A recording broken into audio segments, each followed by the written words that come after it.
M news में आप सभी का इस्तकबाल है। उस्मानिया यूनिवर्सिटी में गोदावरी हॉस्टल के स्टूडेंट्स ने सख्त एहतजाज किया।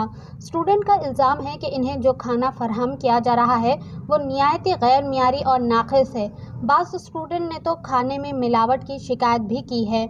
मुज़ाहरा करने वाले स्टूडेंट ने इंतज़ामिया से सख्त कार्रवाई का मुतालबा किया। इनका पहला मुतालबा ये है कि खाने के ठेकेदार के खिलाफ फौरी तौर पर एक्शन लिया जाए।